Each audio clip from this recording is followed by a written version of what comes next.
Welcome to The Path. This podcast is a production of the men's ministry of First Baptist Church in Hendersonville, Tennessee.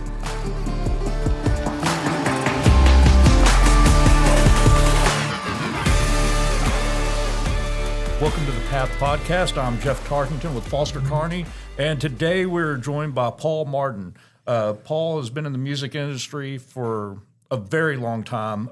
He was in the band Exile back in the 90s, but his music journey really started before that.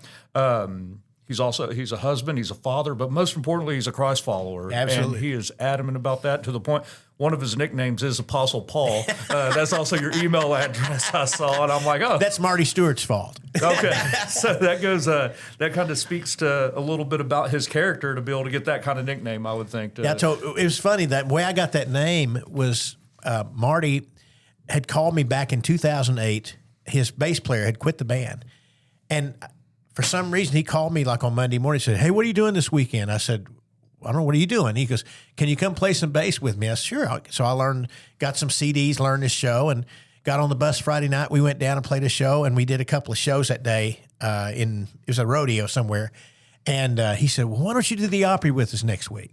Okay. So I showed up at the Opry the following Friday night. Well, he introduced his band guys, the Fabulous Superlatives is what the band's called. His guitar player, he called him Cousin Kenny Vaughn. He said, "Say hello to Cousin Kenny Vaughn, ladies and gentlemen. Say hello to handsome Harry Stinson on the drums. And over here on the bass fiddle, would you say hello to the Apostle Paul Martin?" It just happened. And I went, great. Thanks a lot for putting that kind of pressure on me. That's awesome. That's awesome. Yeah, just looking into like your history and everything, because you gave me that, and it's great having all this and having all this information.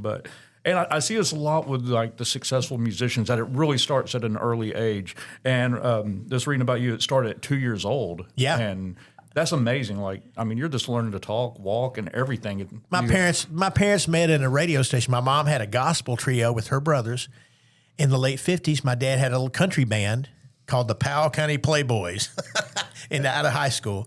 And one of the guys became my uncle out of that group as well. But they were playing music. But when you got married in 1958, doing this for a living was not, that wasn't something you did. But they did it locally. And just my dad had a recording studio. And so when I was 2 years old, Dad had a tape recorder in our living room and was having people come in and record. And I've got recordings of me singing at 2 years old. I'm so thankful I can share that with my family. They get an idea of what Dad sounded like when he was 2 years old. It's kind of neat. But it started very early. And then when I was a kid, I fell in love. I started out as a drummer. I wanted to be Ringo Starr. And there's a guy named Willie Cantu who played with Buck Owens back then. I wanted to be him or Ringo Starr. That's who my heroes were as a kid. So we'll definitely know who Ringo Starr is. Yeah. I would think probably most of our listeners do, but Ringo Starr was the drummer for the Beatles. Yeah. You start off 2 years old, and I read you're from Kentucky. Where are you from in Kentucky? Little town called Winchester. It's just east of Lexington.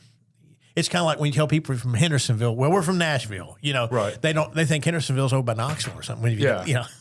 But Winchester's just east of Lexington, and I went to college at Eastern Kentucky University, which is in Richmond. The Colonels. Yeah. You know that. Okay. I just have all kinds of useless knowledge that I can bring up. Amen. So you mentioned earlier, just a minute ago, but like a lot of times doing music and the family music wasn't a way to make a living, and your parents did music, but they also had other jobs as well. Yeah. So what did they do as you were growing up? Mom was a housewife, but Dad, he had an accounting background, and he worked as a comptroller for there was a factory. He was an office guy, white collar fella, and that's what he did. And then every night he ran the studio, and that's how he made extra income, for our family.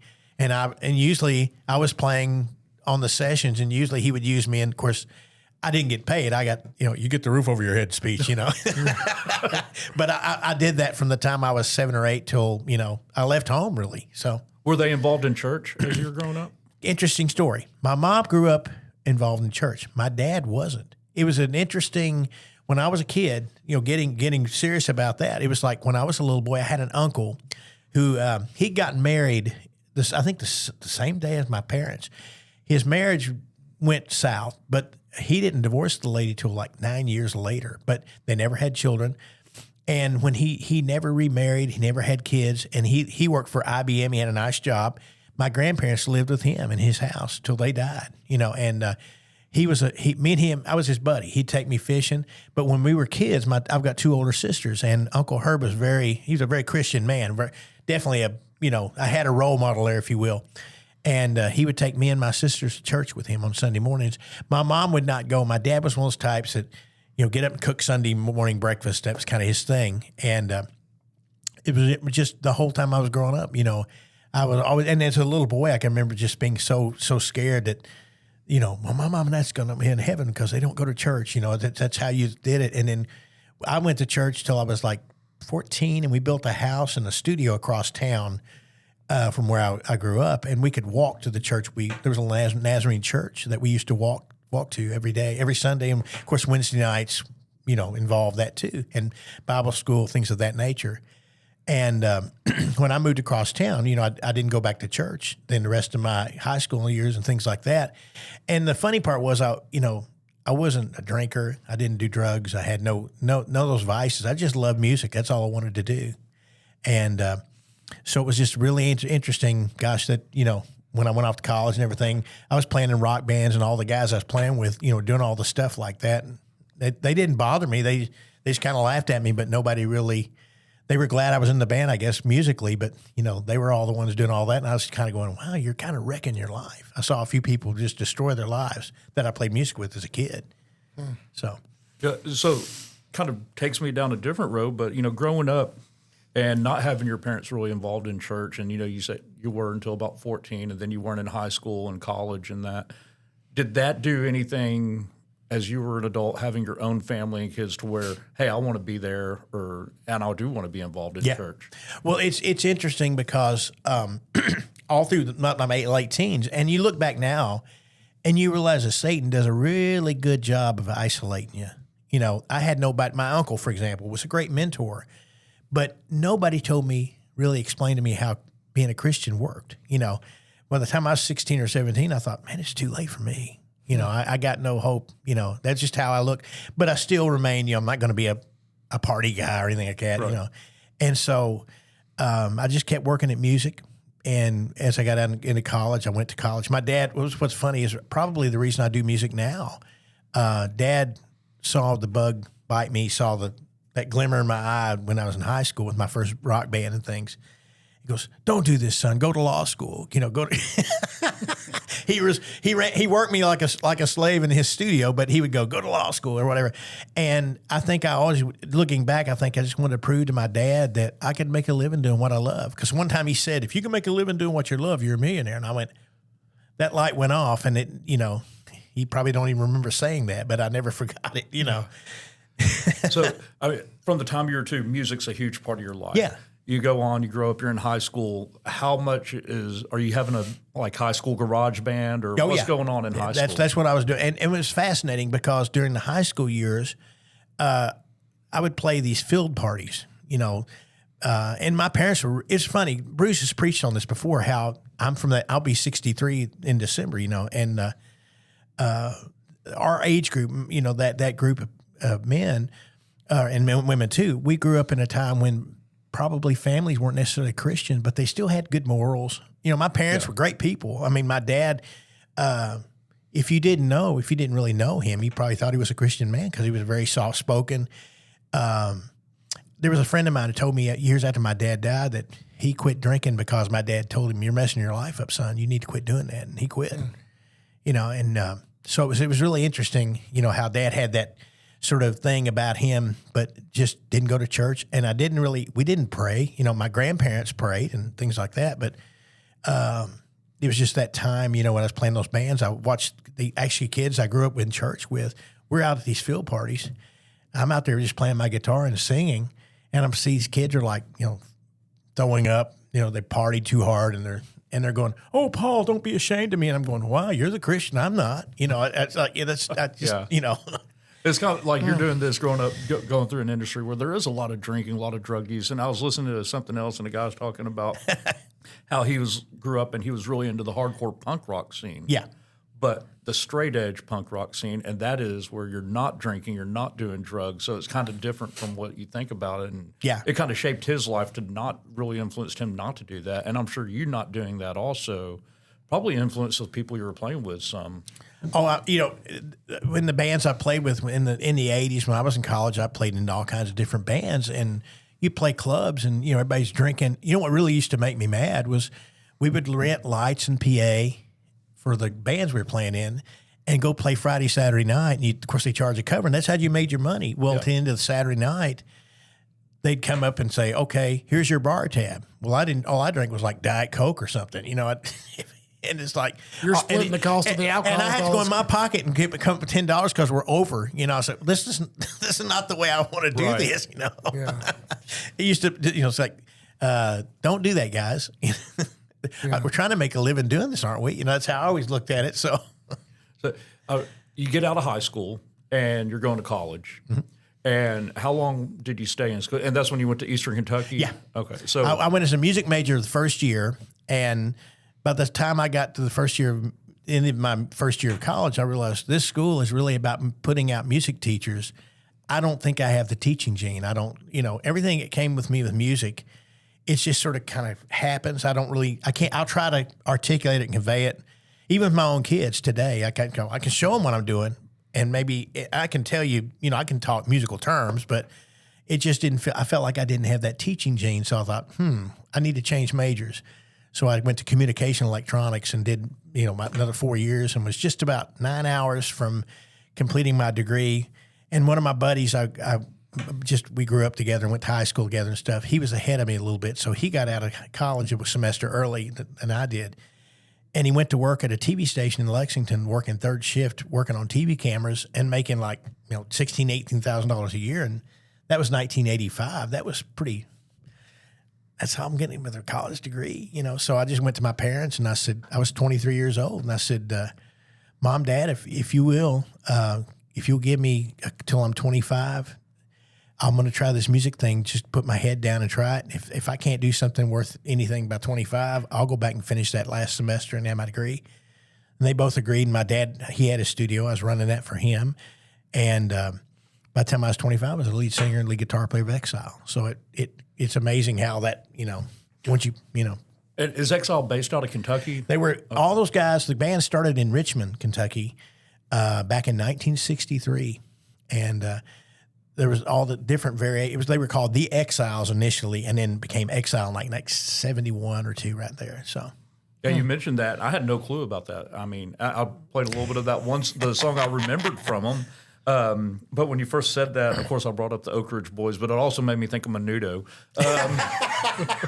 So, do you know who Menudo is? I don't. It's a Puerto Rican band that this kept on going, and it's like they're all like teenage guys. Ricky Martin, you've heard of him? Yeah, I've heard of him. He was in Menudo. Yeah. So, yeah. So you're in the Kentucky version of Menudo. So you do that. And you set a goal. I read you made it, hey, I got 2 years to do this. And you said that. And if it doesn't work out, I'm going back to school. And it obviously worked out. You end up being in Exile. How long did that last for? That was 1988. And right before that, just before I went on the road, I went on the road with a guy named Billy Joe Royal. He's a keyboard player. He was a guy, I don't know if you guys might, you'll remember Down in the Boondocks. Billy had come back as a country artist. He was a big rock star in the 60s. And he was a nice guy, and that was a great experience. And then I was in a hotel in Texas, and I get a call from the road manager from Exile, said, one of the guys is leaving. Your name's been submitted. Would you be interested? I said, of course I would. And so that was such a thrill, and it's a really interesting time how the seasons of life, how they work that way. So from 87 to about 91. That little period of time. I always look at my life in like 4 or 5 year increments sometimes. It's amazing how our lives will change and ebb and flow. And, and you look back over your shoulder especially. But in 87, I met the girl I was going to marry, the first girl that I married. And the thing was, the only thing I was 23, both my sisters got married at 25. And so unconsciously I said, I guess I better settle down. I'm getting old. I better settle down. They got married at 25. So unconsciously, I said that, and then this girl just happened to be the person I started dating at 23, and everything was just wrong. I mean, the red flags were going up before I even said I do, and she was confused. Her parents were Jehovah's Witnesses, and when we started dating, she didn't talk about them. And finally, I said, are your parents like divorced? Are they alive? What's the deal? She goes, oh, I don't. Oh, they're Jehovah's Witnesses. I don't really mess with them.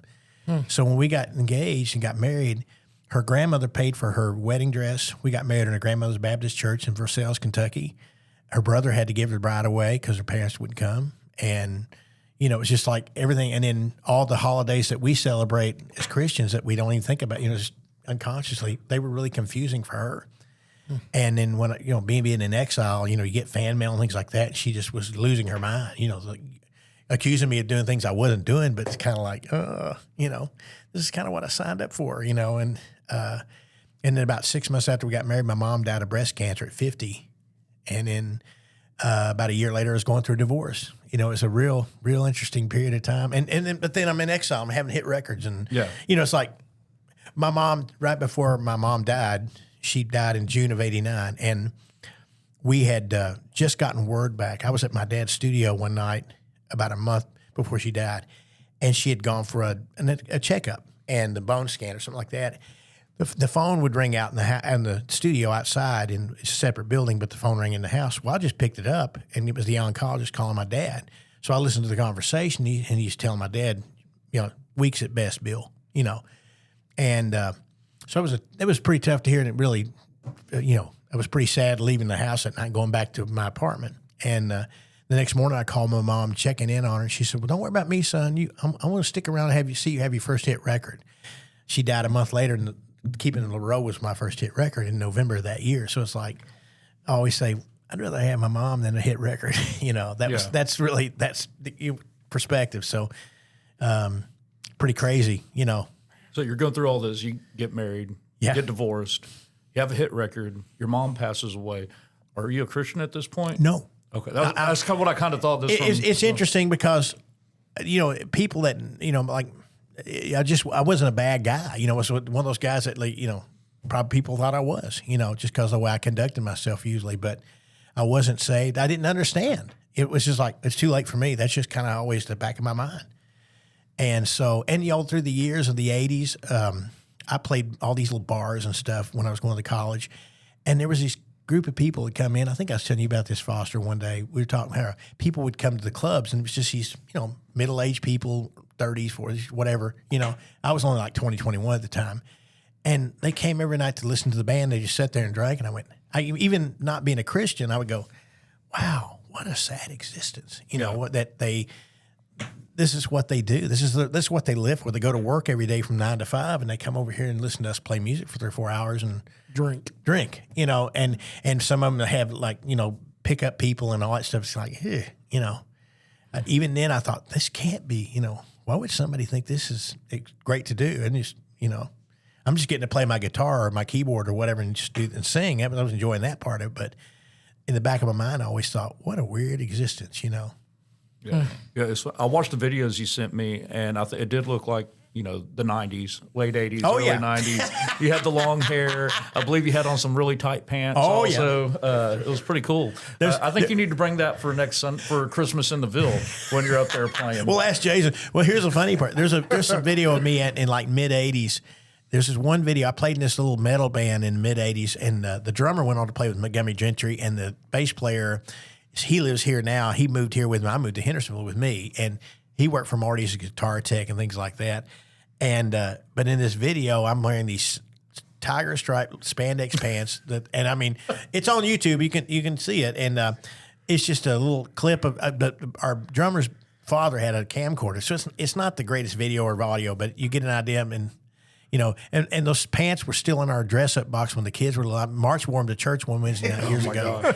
Do it some dress-up night or something. March. You need to wear those on a Sunday morning just to see what Chester says. He'll escort me out. He'll say, you better get some. They think something about Foster wearing shorts. You go up there in some tiger print pants. That would be great. Oh, gosh. So you're touring at this time, and I'm guessing that, you're on the road all the time. Yeah. What is that life like of being on the road? There's with country acts especially, it's pretty much year round. You go out on weekends, and we probably did say 150 shows a year. So that meant about 200 or so days gone. And when I was, in the early years, it was still exciting. And I did that, you know, and then when Exile, you know, we did that. And then we stopped touring in 94, and I went out with Kathy Mateo. I was waiting on my publishing deal to come through. So I went and played with Kathy's band. I played steel guitar for her for about 8 months, and then my publishing deal came through. And I got off the road and tried to really pursue the solo thing. And but I started playing on sessions and things around town, and would go out, you know, fill in for somebody if they needed somebody to go out and play. But Jamie and I were just dating at that point. I'd met Jamie in 91, and we didn't get married till June of 95. So in that period, you know, was working on that. And when I was home for a while. So it was like, I kind of enjoyed that. But traveling, of course, you know, it can get sometimes, you know, you kind of get in a routine. Yeah. Did your first wife, was she in the music industry at all? So did she? She couldn't even really play the radio. I mean, I don't mean that in a mean way, but it's like she had, you know, what's really sad is that when we were dating, we'd been dating a few weeks maybe, and she told me, she goes, Paul, I always thought doing this music thing was real glamorous. She said, but it's really hard work, isn't it? And I thought, she gets it. So that kind of gave me a pass that I'm thinking, okay, she understands that this is really hard work. And it, you know, it's just one of those things that later on, once we'd been married, I think, you know, and actually when we divorced, we'd separated, and I'd been gone for about 2 weeks. She stayed, you know, where we had an apartment. We'd got this real expensive apartment. We were planning to buy a home. And when she didn't want to leave, they said, the lawyer says, well, in the state of Kentucky, people can be separated and still live in the same dwelling, but they have to sleep separate bedrooms. And I went, well, that's probably not going to work out very well. So I better just move on out, you know. And I did, and I went back to get mail, and she just said, I think we can make this work, but you're going to have to quit Exile and come off the road and get a job. And I said, well, I think you're right to an extent. I said, we probably can do that, but the problems I think we're having are going to come back. And I said, besides that, when you met me, this is what I do. You know, this is what I was going to do. So you're asking me to become somebody I'm not, you know. So I think we've done the right thing. And, you know, like I said, I don't think God ordained that marriage, you know, for sure. And there, you know, and say you did do that, there would probably always be that little bit of resentment that would come up at times. Like, man, where would I be in my music career if you didn't make me leave and stuff like that? And, you know, something I should add, during that period of time when we'd been married about a year, and the Exile guys, a couple of the guys had gone through some rehab, some really pretty, you know, cocaine addiction, things like that. And they were all pretty clean. They always said, Paul, if you'd joined Exile 2 years earlier, we'd have killed you or you'd killed us, you know, because of all the partying and all the sin and sorriness, as they say in bluegrass music. And, but by the time I got there, I'd been married about a year. And one of the guys, I was just saying one day, I go, man, if marriage is so good, why does mine stink? You know? Yeah. So he got me, I actually went to a Christian marriage counselor in 1990. We played a New Year's Eve gig with Exile in 89. And my ex-wife got on stage that night. We had, you know, the wives come up, we were singing Old Lang Syne or whatever. She came up with a bottle of champagne in her hand. She was slugging it back and spitting it all over the audience. And about 30 minutes after the show was over, she was backstage, you know, in the bathroom, just sick as a dog. I thought, we need help, you know. And so that's when we went to the Christian counselor. So that was really a foray into, you know, putting me on the track, I think, you know. And this lady was so great. And, you know, I tried very, very hard to save the first marriage, you know. So when like I went, okay, I'm done. Yeah. You know. So you get divorced at some point, you start dating Jamie. Yeah. And of course, that's going to be different because she understands the music industry. She absolutely understands touring because that's what she grew up in. And I think we already mentioned, but her dad's Dwayne Allen, who he's the lead singer of the Oak Ridge Boys. And her mom sang at the Grand Ole Opry for over 40 years. You know? So she knows all about the music industry, knows about touring, what life on the road is like. How was that transition? Did that help? The fascinating thing was I'd met Jamie's brother and was riding and stuff and hanging with him because they were going to the University of Kentucky in 91 when I was still living in Kentucky.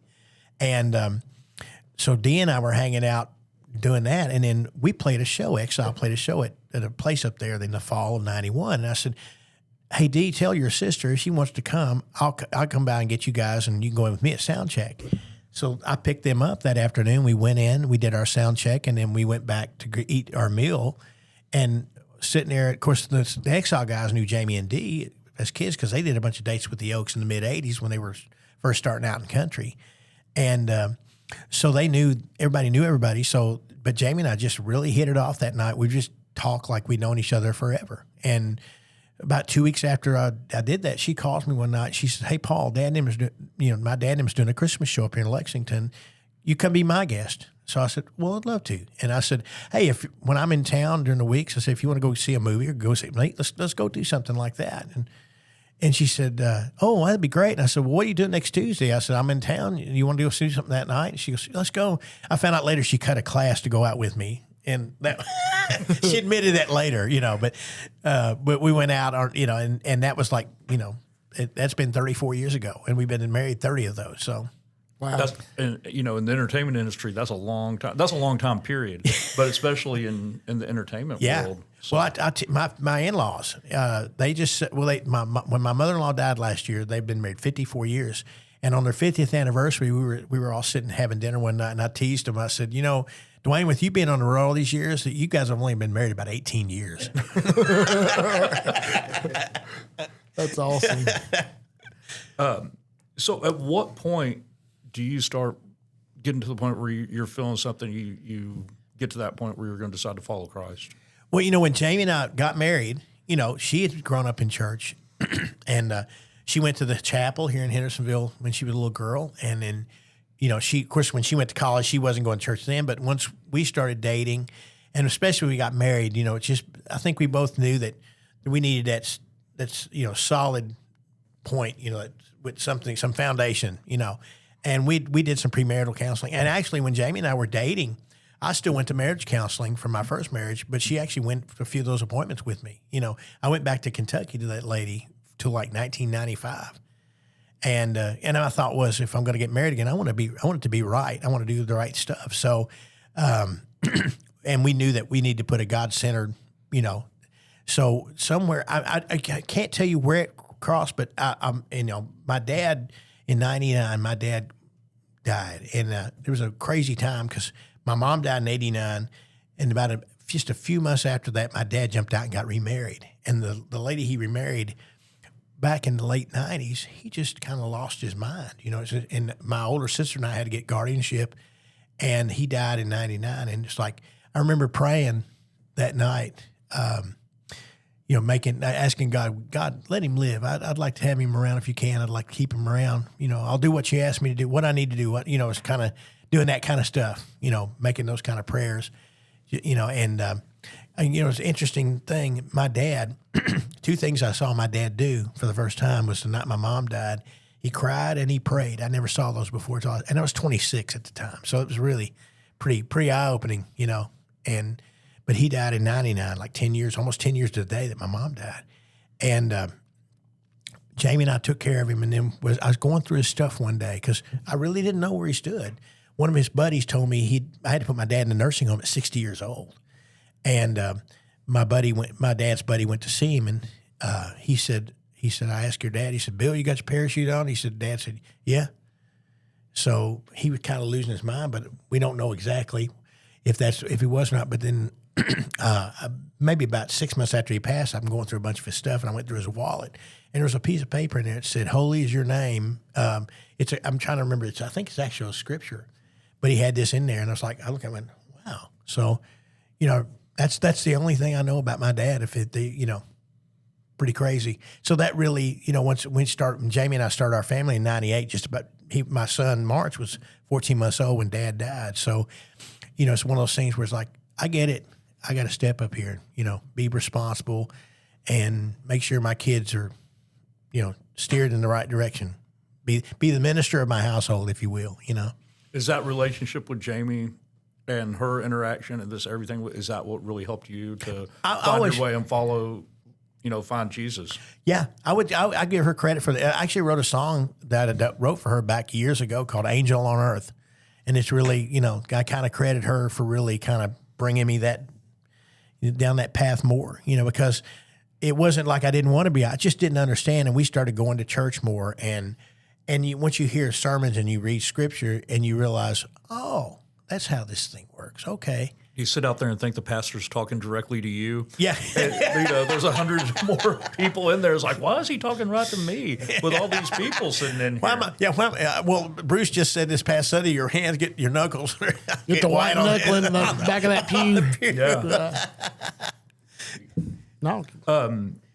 So you continue, this is something that is thought of, but, you started your music career, I guess, in the 70s? really? I mean, my dad, yeah, I guess technically you could say that because I was a little kid, but Dad had people like gospel groups and bluegrass and country and people coming through his studio and all the time. And I was somewhere, I've still got albums, things that, vinyl records that you'll flip over and said featuring Paul Martin on drums or bass or whatever, and I was probably 10 or 12 years old, 13. So, but really, you like 5 decades now, you've gone through this musical journey. Yeah. And it's changed so much. Of course, like when you start out, even in high school and college, it wasn't the digital platforms that we have now. What kind of changes have you seen, and either the benefit to it or the cons of it, where artists are now able to get out there a lot more? It's the thing is, no matter what decade, it's all about work ethics. As you know, with my kids, we've been doing that now for 10 years, full time, and I've always told my kids, all 4 of them, Jamie and I had to go. We had to create a family band because we couldn't go, well, you're the oldest, or no, you sing the best. We're going to just, they're all equally talented. What this one has as a strength, this one may have as a weakness, but vice versa. And it's just like, guys, God gave you guys talent, but it's like a knife. If you don't sharpen it, it's just going to be dull. So if you want to do this, you're going to have to, when we hit the road with the kids 10 years ago, I mean, I haven't had to lift, all I had to do with like Exile or anybody since. I got on a bus, just went to sleep. I woke up, went to the hotel, took a shower, got something to eat real quick in the morning. And then in the afternoon, I'd come over and cruise set my instrument or whatever I've got to play up. And I walk out on stage, pick the instrument, we sound check, we go eat a meal, we dress up, do a show, go out, sign autographs, back to the bus. But with the family, it's like I drive there, I set up the gear, I tear it down, I load it. I'm working harder now than I did when I was 30. What's that like going from performing like that to now you're in the family band, and you're performing with the people that are closest to you every time? I've had plenty of my buddies. They've recognized some things that they recognize I've done, and it's like, but the trade off is great. I've spent all this time with my kids. I know Bruce Jesser one time. A few years ago, we were doing an event here singing the anthem for like Veterans Day or something. And he said, "You guys sick of one another yet, Paul?" And I said, "Bruce, I got to tell you, 24/7 with them, 365, I said, I still can't get enough of them. I just enjoy being with them, and everybody stayed pretty close. I mean, everybody, they all seem to have a love for each other and love for each, it's been a great experience, and we feel like the world's a tough place. So we've tried to, let them see the world for what it really is, but kind of, you still got to hold them a little bit. So, yeah, you've mentioned a couple times about, having talent, but if you don't have the hard work, that talent's not going to go anywhere. There's friends of mine here in town. I mean, I've got the guy that used to run sound for us, who he is one of the most intelligent, just crazy, insane, talented guy. And he sung on some of the biggest hits in town, things like that. And he ran sound for us, and he's like a brother. But he lacked the ambition part, and I watched that stumble him, and my kids got to see that too. And I finally go, "Man, you're not having any fun out here anymore," and he was having a lot of marriage problems and things. So you need to go to work that out, So but but my kids have seen us, as how we deal with people like that. You never try to never really create any enemies or anything like that. Just try to love on people because everybody's got a story to tell. Yeah, I think the hard work, having talent and hard work goes for everything. You hear it with athletes. I grew up playing sports. Yeah. And same thing said about athletes. Of course, my favorite basketball player was Michael Jordan. Yeah.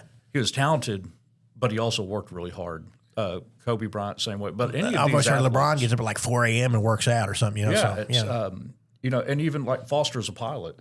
He could be a very talented pilot, but if you don't get out there and practice, like you do the short takeoff and landing competition, if you're not practicing it at that, you're not going to do well. Yeah. Same way in our walk with Christ. We can be a Christian, but if we're not taking those steps, we're not going to be living the life that we're supposed to live. Yeah. It's easy to slip out of that and, get sucked into the things that we shouldn't be involved in.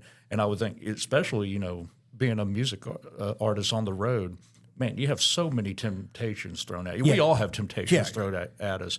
But then you're playing in places, you're playing it like you talked about earlier. You're playing in bars and everything else. Yeah. So I would think probably women are being thrown at you, drinks, drugs, kind of like sex, drugs, and rock and roll. Yeah, and when you're younger, that was more the case. But now it's like with our family, the kids are dead serious about what we do. I mean, I sent you that video, the music video the other day, and it's like they wrote that song. They wrote that song. I mean, I've just tried to, Jamie and I've just tried to facilitate. But the thing we try to teach our kids, and one of the reasons we do what we do is, from the years I was out there, in that world, it's like it's a sad place, and most people don't realize that. But even I felt it then, but I really see it, for what it really is. And I feel like when we're out there, we go loving on people. It's like just talking, showing interest in them. We had just about 3 or 4 weeks ago, we played here in town at the East Side Bowl, and it was some company out of New York reached out through Instagram and said, "We want you guys to play this event." There's 3 or 4 other bands on the thing or whatever. So kids were excited. Yeah, okay, let's go do it. And I kind of could tell what we were heading for, but I just, they need the experiences too. And so I just stepped back. And about a week out of the show, I called the place. I said, "Hey, I know we need. You're going to have your sound guy there. What do we need to bring? We got 6 vocalists, so we're going to be a challenge to most of these places." And nobody called me back. So then I emailed. Nobody emailed back. So a couple of days before the show, I went down there, walked into the place, and they said, "Oh, it's Soundman's at the bar." So I walked over to him and I said, "Hey man, we're coming here a couple nights." I said, "Is it cool?" I said, "We got 6 vocals. Is that too much for you to handle? Is that going to be all right?" He goes, "Yeah, it'll be fine." And then we leave and come on Wednesday night. When we get there, I walk up to him and I'm just trying to love on him. And I said, "Hey man, are you from here? Did you grow up here in town? Would you?" And he just looked at me and walked out of the room. And then a little bit later, here comes March and Jamie, and they're trying to love on me, say, "Hey man, did you grow up here? Why does everybody want to know where I live?" And then we got on stage. We were the last band up there, and he was putting mics up, and I was setting up my guitar rig and the bass rig, and Marsh was doing drums, and the girls were standing there waiting on us. We only have like 10 minutes. We're rushing to get done. And I didn't hear this, but March and Jamie said when he came on stage, Texas was standing there, goes, "Get out of the way." He's just yelled at her, and it's like, of course, as a dad. Probably a better thing you didn't hear that. You're exactly right. If I'd have heard that, I'd probably said, "Hey, man, we got a problem here.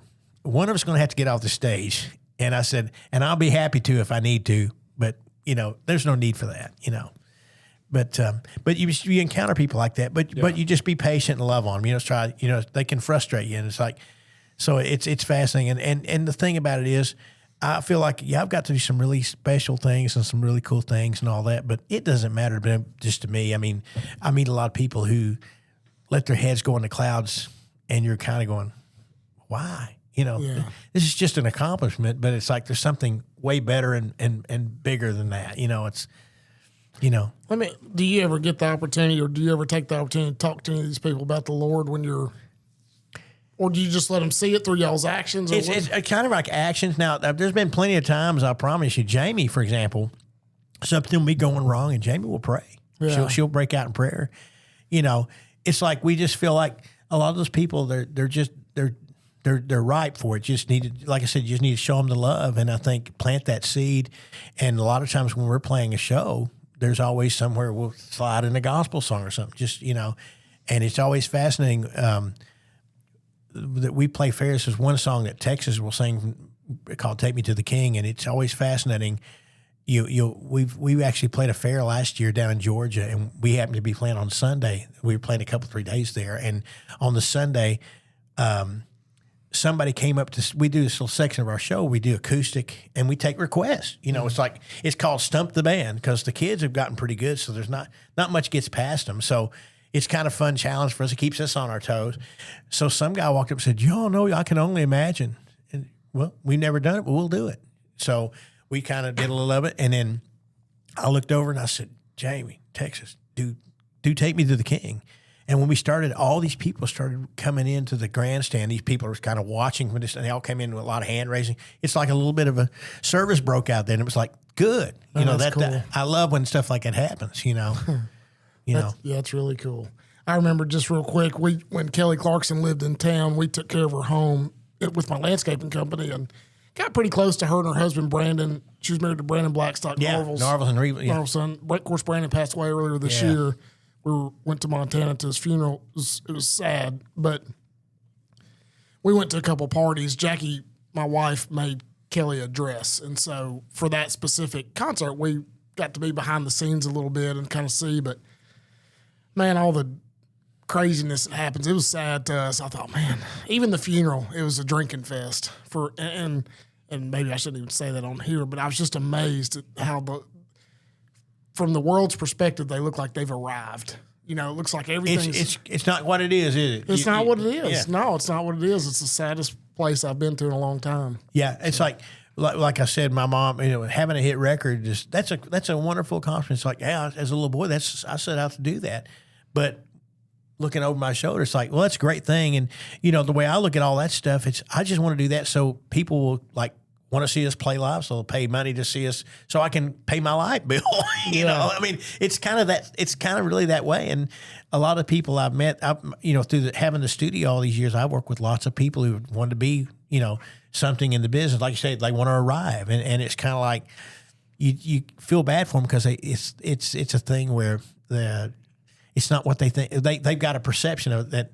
I've had several friends, one guy in particular, he wanted to be a country star some years ago, and I knew his family. I played with his mom and dad, and he got his wish. He got a record deal. He started having hit records, and then he just didn't. He just kind of like, oh, it's too much work. You could just kind of so he'd blow off the country music award shows and things like that, and just kind of drink and do things like that. And then his label dropped him, and kind of went, and it's kind of like, whoops, wasn't what he got. I think got real just really, lost his luster with it. But it's crazy. Yeah.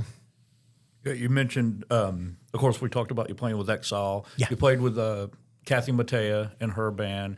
Trying to think who else I had that you. Of course, Marty Stuart. Yeah. Marty Stuart. I got the quote on here from Steve Wariner, who has had quite a few hit songs. I played. It was funny. I've known Steve for years, and he's a Kentucky. He's born in Kentucky, grew up in Indiana, and moved back to Kentucky. But I used to go out and play with him before I played with Marty. I would go out. Steve played like one or twice a year, so I just go play in his band, play the Opry, and he's just a friend. And he's a good guy, and it's funny. There was Lori Morgan. I went out. I used to sub. There was a guy in her. I shouldn't say this probably, but I think it's funny. I don't know why, but there was a guy in her band that had been a convicted felon. And so every time they went to Canada, they called me to go fill in for him.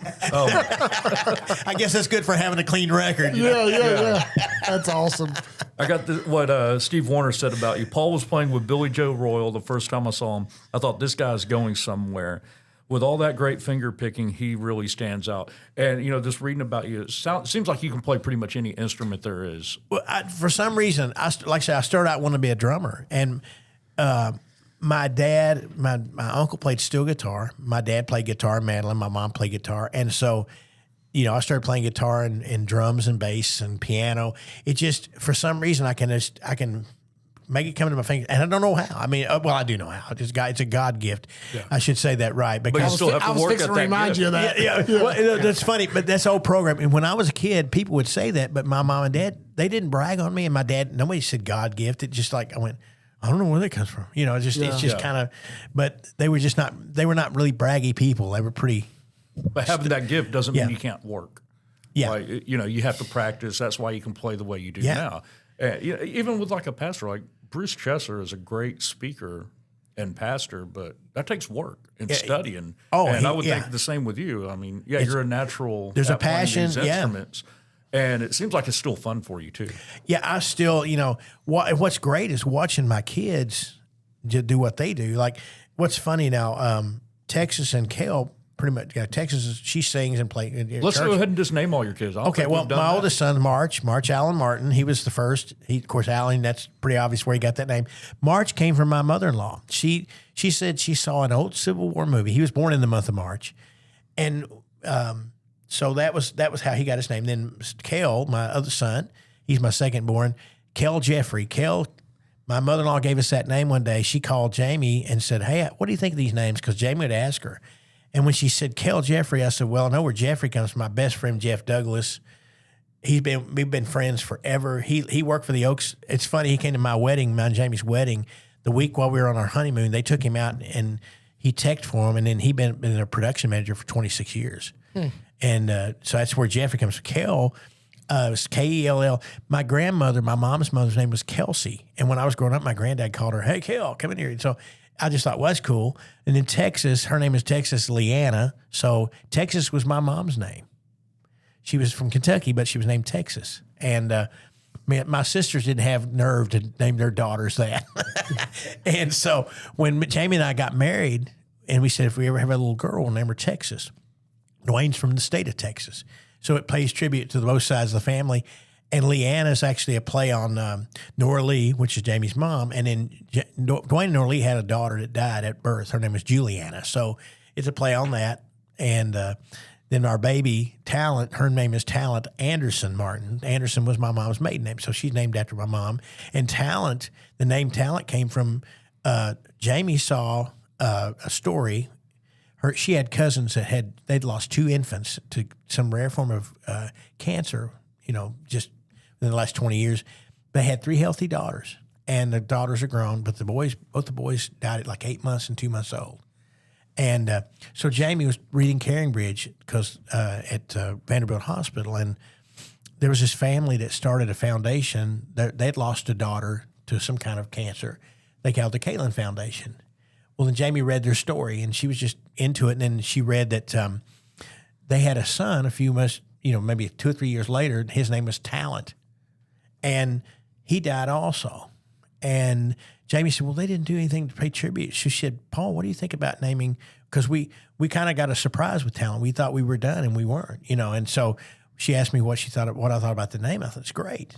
And so we had her. And I've always told her, I said, my life wouldn't be complete without you in it, And she's been, she's our baby. She just graduated this past summer. And but it's like the family that named her, that had the child named Talent. Jamie got to meet the mother and tell her we named our daughter after their son. Wow. And then the grandparents, when we started playing with our family around here, the grandparents would come see us play.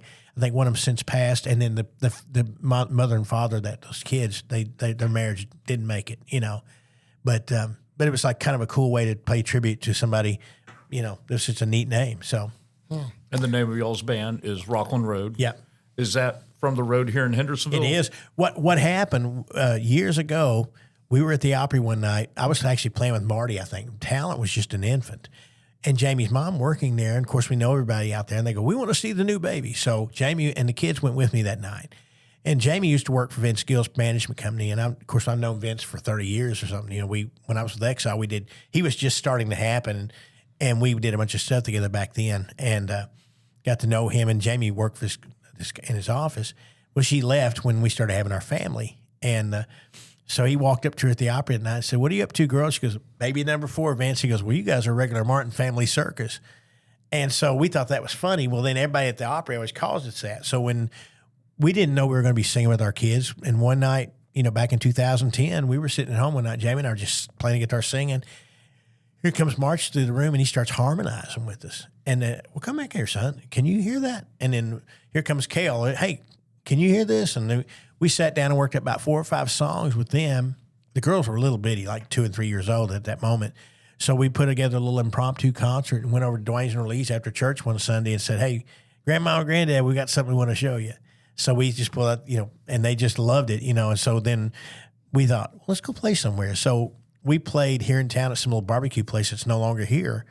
And Jamie said, what are we going to call ourselves, Paul? I said, we can't call ourselves the Martins because there's a gospel group called the Martins. We know them, and that'll be confusing. She goes, what was it Vince called us? I said, what was that, Martin Family Circus? And that's it. That describes our life. Okay, let's do that. So that worked. That's what we went under. And then, it's funny, a real funny story about that first time we ever played out as a family. We played here, and Bruce and Joy and a lot of our church family came that night. And we tried having the songs to do a set of music. So when it came down the set list, I had worked up Kiss You All Over acoustically, and I had the boys learn the harmonies. I said, let's teach them the harmonies. And then we start singing the song, and as I'm singing, I'm looking out there's Bruce and Joy, and I think Bruce Rayleigh might have even been. I just said with people from church, and I just went, this wasn't a good idea. And we got done. I just said, will anybody make a deal with me?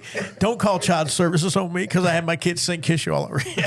And we know we never sang that song ever again. as a family, and then just the last couple of years, we'll do a little snippet of it during the show because I just sing harmonies and play guitar and run monitors and stay in the back, but we just, do a little of that. We do an Oak Ridge Boys tribute in our show, but I mean, I just, this ain't about me, so. That's great. It's funny. So cool. My daughter Emily and Texas are the same age. Oh, yeah. And they were in Sunday school class, Connect group. Together in high school and everything. But I remember, of course, seeing y'all here forever. Back when we still had Upward Basketball here, and you might not remember this, but I remember Texas and Emily were on different teams. I coached Emily's team, and I used to remember I could always see her wife coming because she wore these fuzzy boots into the gym. And I mean, these boots were like her mom got her those somewhere back then, and she just loved those boots. They were warm. She loved them. So. But this always stands out to me. I still remember those fuzzy boots she'd wear into the gym because I could see those boots from across the gym. It was like some kind of animal down there on her feet or something. Yeah, and what's funny, as our wives get older, she'll be 54 on the 13th of December, and she might get mad at you for that. Yeah, well, I guess so. But as women go through those things they do in that time of life, it's so funny that she was always so cold natured, and now it's like she's flipping covers off. And so. My wife is cold natured until she goes to bed, and then she's burning up, having her hot flashes. Yeah, exactly, like, exactly. Oh, this is insane. Well, that's a good time to tell her, hey, if you'll undress a little bit, you'll run a little cooler. We're all married in the room. It's okay. But yeah, I can be dead asleep, and it's like, Jamie will flip and flop because she can't get. It's too hot. She's too hot. Then she'll kick all the covers off, and then it's like, she's jerking them all back off me because she's cold now. It's so funny. Oh my god. Well, at least your kids are at the age they're not crawling into the bed with you. I'll have one. One of the young ones will still show up down there, and it's like, well, you'll go away. But just listening to you talk about your family and everything, I feel like your house has music going all the time. Oh, it's pretty much that way. If like the kids, I mean, like I said, we've gone this year. Like I said, the last year and a half, it's like one of those seasons, like I was talking about earlier. It's like we lose Norley, and then we've gone through Joe Bonsall and Rusty Gold, and I've known Rusty I've known him for. I forgot about that. I remember seeing that. Since I met Rusty and Chris in like 1989 when I was in Exile. And they're kind of like became like brothers because I did a stint with the Oak Ridge Boys back in 98 to 2002. Chris was the drummer, and I was a bass player, so I just saw him yesterday. In fact, we got to visit and catch up a little bit. And when Rusty died, that was a shock, and but with him, and then of course I have my stroke on New Year's Day. And then both my girls had this they got some stomach. We played at a church, of all things, last year down in South Carolina back in the late summer. And we did it was funny. They called us and said, we don't want you to do gospel. We want you to do your show. We're doing a community outreach. But the girls got like food poisoning for something they ate down there. So this time last year, Talent was going through a tough time where she could only like avocados and maybe bananas. She was just couldn't eat. So then I got out of the hospital back in January, and then they did this diet thing in February, and they all got to March and felt pretty good. And then all of a sudden, Texas got it, and then she went through this whole summer where they just couldn't get it to calm down. And then we were playing shows. She's our drummer too, so she does a lot of the MCing now. And we were playing some shows last summer. When I get on the bus, we're loading in, and I come out to get something off the bus, and Jay goes, Paul, I'm afraid we're going to take Texas to the ER. She's just having these spasms and it's so much pain. And I guess it's a God thing because the Fair Board president's wife was a nurse.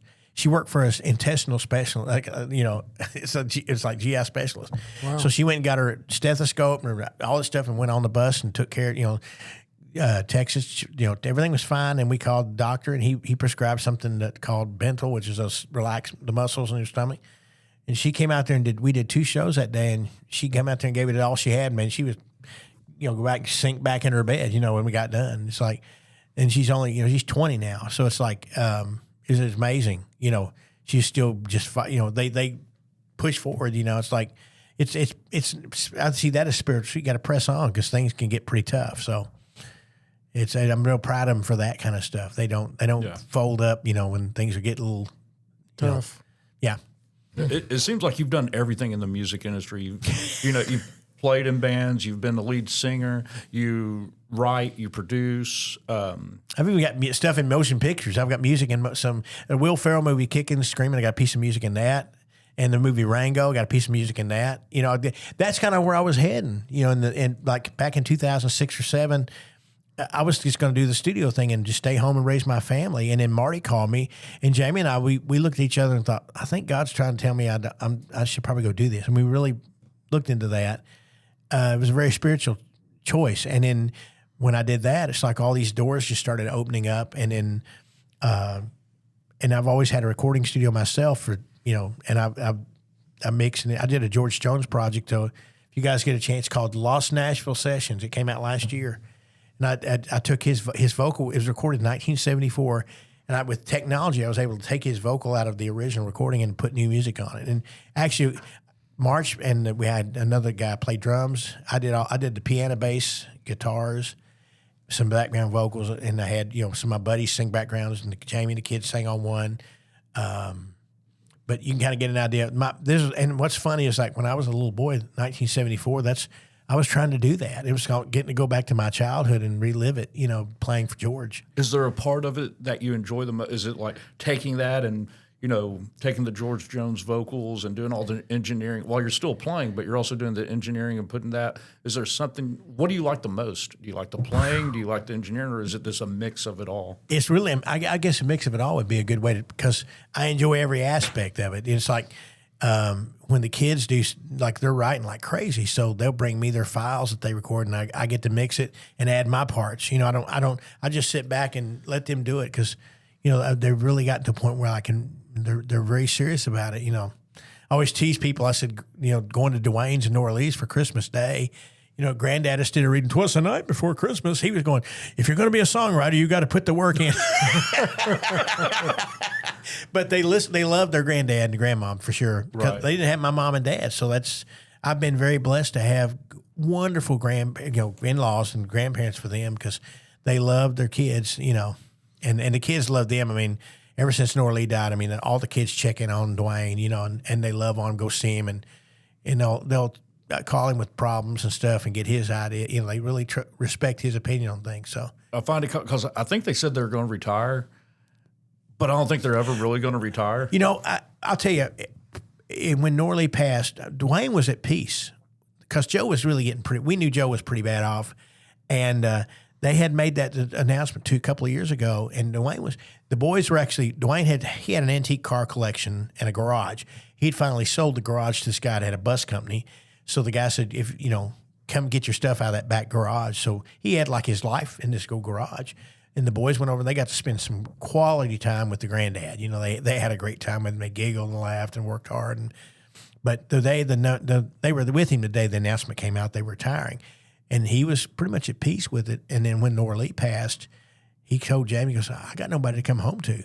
What am I going to do? So I think that's really, and the other guys at the time said, well, we're still all feeling pretty good. We got our health. Let's say farewell a little longer because they went out west and all that. And they just recorded here about 2 weeks ago. They went to the studio again. He's just, he told me and Jamie that he feels like the Oaks need him. His employees need a job. He needs to provide for them, and we're his family, and he needs to stay around for us. And I thought, that's what keeps you going. Yeah, go for it. And Joe was the youngest one. I know. And William Lee is 86. He'll be 87 next month. Dwayne will be 83. And has the youngest kids. So, so you become a Christian. You get married. You become a Christian. You're in a new family and everything, and you start your family. How has being a Christian affected you as a professional musician?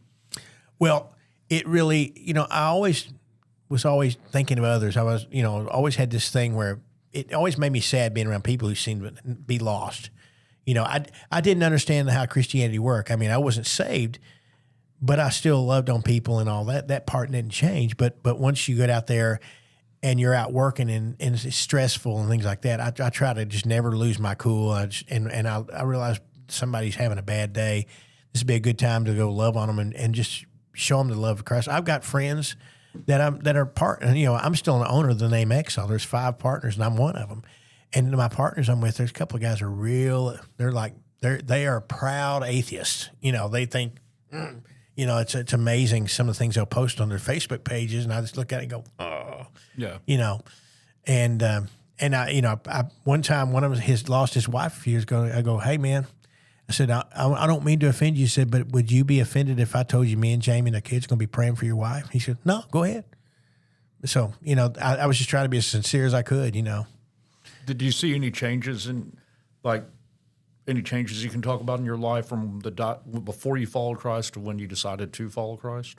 It's like the learning just how Christianity works. It's like it's how I didn't understand that I was so ignorant I didn't read scripture as a teenager or early 20s, and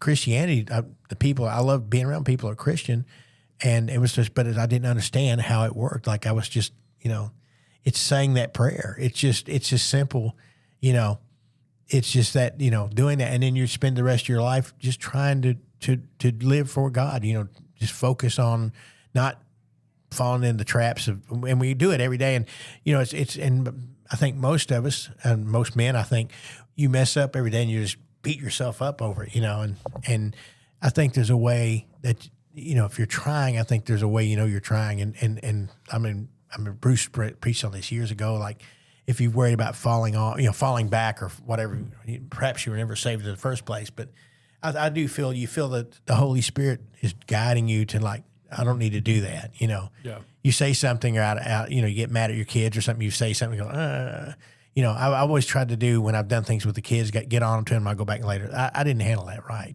I'm sorry. I said, I'm a human too. Foster does the same. He's talked about that with Bo. Yeah, for sure. There's been several times, and there'll be many more to come, I'm sure, but where I kind of lose my cool with him, and I'll go back and say, son, I'm sorry. I need you to forgive me. Most time, my boys and I got to go along good. When we first started traveling, playing with the family, and I'd go when the rehearsals, like, let's just take care of the business. Let's do the songs, let's run it, and then we can go on and you can go do something else. Just get the work done. And the boys were like, this is like early teens, so it's like having Beavis and Butthead in the band. So a few times I'd have to cloud up and rain on them a little bit, and then a couple times I'd get a little, and then they're both real sensitive boys, and they like get come down on them, and then I go later. I go, okay, I'm sorry. I said, I probably stepped over that a little too hard, But I guess we're human too, But and both my boys, now they're 24 and 27. It's like, Kel. I went to the dump Saturday. Kel rode out there with me, helped me take about 1,000 pounds of trash to the dump Saturday. We had a great time, Yeah. But let me ask you this, Paul, just as a man who is a follower of Jesus, have you created a discipline or a habit in your own life of reading scripture on a regular basis? And if so, what does that look like for you? And if not, no, it's funny because this year, as you know, the year I've had, it was one of those things where, I think that I'm an OCD type person, or kind of one of those, I guess it's the word that best describes it. If you don't do something like the Bible track, okay, I'm one of those guys that that start. I want to start January 1st. I've got to do that first day. Yeah. And then you do the first day, and then something happens. You don't do second or third, and then you get mad, and then you don't do it. Yeah. This year, January 1st was when I had the stroke, so I was in the hospital for 17 days. And when I got home, Jamie and I made it a very, we were pointed about this. So we started on January 1st, and it was my speech therapy. Because I mean, my stroke affected my speech. It knocked me. I had to learn to play again. I had to learn to walk again, and it was a pretty tumultuous. Yeah, it wasn't on my plans for the year to start out that way. And once we got home, every morning we just read about 3 or 4 chapters, of the daily Bible reading plan, and I've kept that up all year, and I'm so proud. And it's got to the point where I almost feel like if I don't do it, it's like, oh, I got to get that done, Yeah. It becomes a part of your, it's like, and it's interesting because you notice reading the scripture, it comes to life more to you as you read it and live it. And yeah. Today I love it too. The reading plan today was 1 Timothy chapter 3, and it was talking about men leadership in the church and be a man above reproach and be faithful to your wife and don't be a heavy drinker. And so as I was reading all these things, don't love money, and I thought, man, this is pretty good stuff. And what I realized is at the longer that you walk with Christ as your Lord and Savior, like these are just things that naturally happen. Like you lose your love for more money. Like we all need money. We got to pay our bills. We got to pay our bills, but that love relationship really takes a back seat. And I've spent many days drinking Jack and Diet Coke, but I lost that when I started following Christ. You know what I'm saying? And so absolutely. It's not a rule that I had to check off. It's just my desires changed because my pursuit of Christ. So. It's funny, like today's passage about. It was, a man cannot be a deacon with one wife. And I've always wondered, does that mean I can't be a deacon because I was married before, or does that mean back in the times when the men had multiple wives? They did. They had multiple wives back then, and that's what it was talking about. It's like, man, when I read it today, it's like, it was almost like it makes me feel like, kind of regret. Well, and I didn't understand that, and I opened up Tony Evans' commentary, and he explained that. He said, you have to remember that this is a time when men had more than one wife.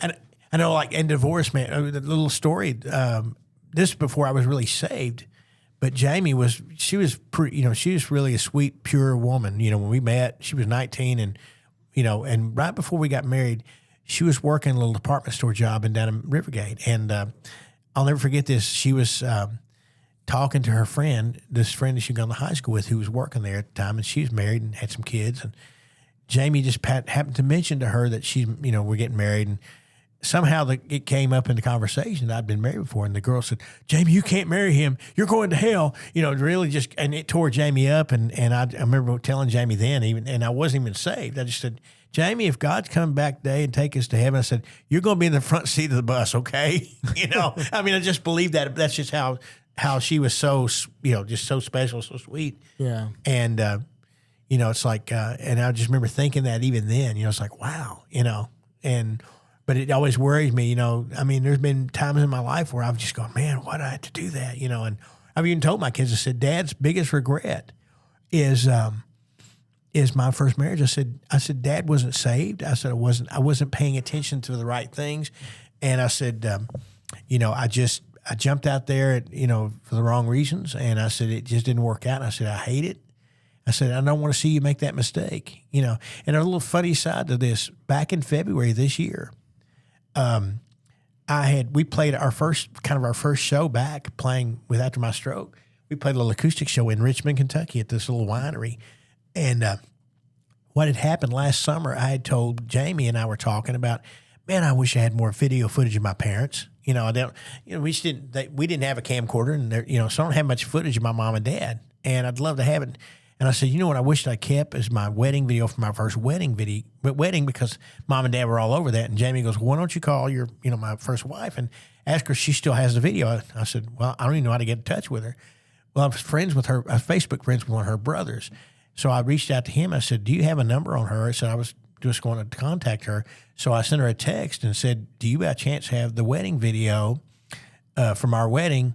And she said, I think I do. I said, well, I'd love to get it if it's cool. And I'll give it back if you want it back. I'll just copy it or put it in a computer.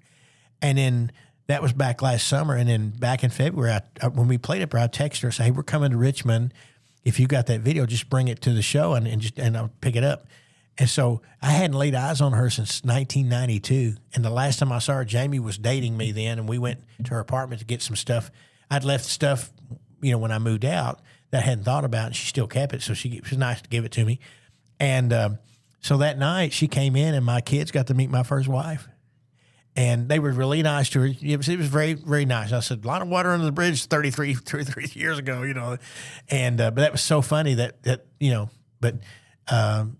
of course, I told my kids, it's like, I'm so grateful that I married Mom. It's like, it's worked out a lot better, Yeah. So. That's cool. I'm glad we have a God who redeems us. Yeah. For sure. You start talking about that, and then me and your ex-wife, I'm like, oh, are we going to have a Reba and Barbara Jean type relationship from the TV show Reba? I don't know if you ever watched that show. No, but... So Barbara Jean is who married her ex-husband, was always coming over to Reba's house and bothering her and stuff. I'm like... is this what this is going to turn into? So, No, but it did not turn into that. So, yeah, she was, it's really sad. I told Jamie, I said, you can kind of tell that night. I said, I can tell that she's never really gotten saved and found, and it's sad. It's,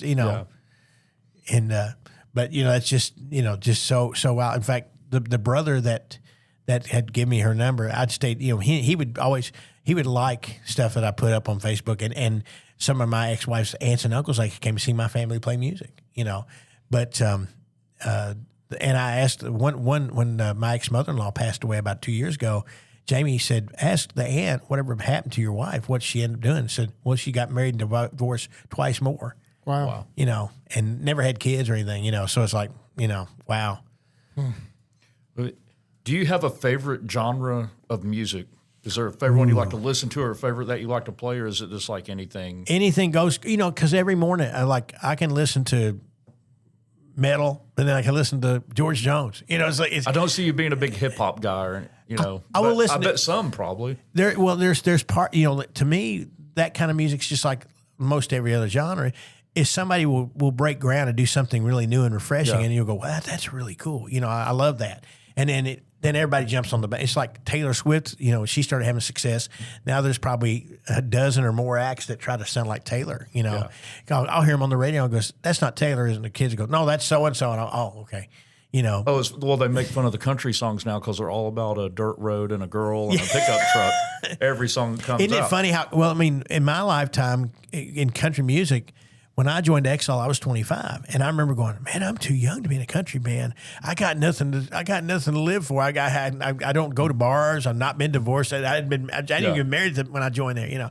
I had nothing in life to sing about. And then within 3 years, that all changed. I was a country song. Somebody's always made the joke about David. In the Bible, it's like. David and Bathsheba said that's a country song right there. Yeah, no kidding. Looking down on her. Yeah. Something I've asked every man that's come on here is, have you ever mentored someone, and has someone mentored you, and the impact that has? And it sounds like you've maybe had a few. Sounds like maybe your father-in-law did that some. But is there anybody that stands out to you that really helped you and guided you along? Not just like your musical life, but your Christian life too. Well, definitely my Uncle Herb, who what was so great about him was that my kids, they got to know him. He died back in 2017. He was in his 80s, and he was just a dear man. And what was great about my uncle, he wrote little songs for his kids when we were our nieces and nephews, and they were these little cute songs. JESUS spells Jesus. That's the name, and. There's one little 3-letter word, spells the greatest name I've ever heard. The one who created you and me, the 3 little letters are G-O-D. I learned that when I was 2 or 3 years old, and I didn't forget it. And when he died, our family led the funeral. We did the music. And in the room, I said, okay, everybody here, we know these songs. Let's sing them. We sang all these songs he wrote, And as he was just such a great man. He definitely played that role in my life early on. But he didn't understand that I didn't understand how Christianity worked. He was just a great example and very patient, very kind. I think the only time he got mad at me was one night. A bunch of cousins were staying over his house we were over there with my grandparents. We were all laughing and giggling. And my parents lived walking distance from their house, so at about 1 o'clock in the morning, he walked me home because he could do that. Yeah, that's funny. Are you able to? And you're playing at church on Sunday mornings, and I'll look up there, and there's a wide age range of people up there that are playing and singing and everything. Is there anything that you're able to do to help the guys up there, especially? I love what's been so great, especially when Clark got here too, because I love him and Rebecca. He's such a talented, musician, but his heart is so pure and so good, and it's like the kids. What I love is watching these kids. My kids have always kind of helped. March, when he was like 16, he was playing drums here and doing things like that. And then as we go through, of course, my kids are involved in that as well. But then there's a younger sect of kids that are coming in. And I'm always encouraging. I'm just saying, man, you play so good. I try to really be, that, and then encourage them as just keep doing this. You're good at it. We live in a place with so many talented musicians and singers here. The guy that plays next to you on Sundays with the long hair. The guitarist. Guitar player that plays on Sunday morning. Mark. Yeah, Mark. and he's been in all kinds of bands. Yeah, and everything. Mark's a sweet guy. He's a great guy. And a great guitar player. Yeah, he's a wonderful player. And it's like, it's like Trevor, he's a younger guy's playing. And I was, I always try to just really encourage, because it's funny. Sometimes, I never think about it like this. Sometimes maybe people they get intimidated, and I'm just a dummy up here. It's like I'm just trying to serve. It's like many years went by that I didn't do this, and it's like I'm just trying to pay that back. I know where I got the gift from, and now it's my chance to kind of give back. And sometimes I guess the players that they think, well, Paul's done this, he's done this. It was like, I'm just up there with them. I don't see it that way. I'm just proud to be playing with all of them. It's like sometimes, and Clark's got a thing going now where whoever's usually on bass, he's got a mic, and we call it band leader. So, I try to encourage that way. I go, hey, let's do this. At this point, let's try to let's all end on this or whatever. But do it with loving. Not be like, don't do it that way. I've never done that with my own kids. I've just tried to teach with love. So. What was it like coming back from the stroke?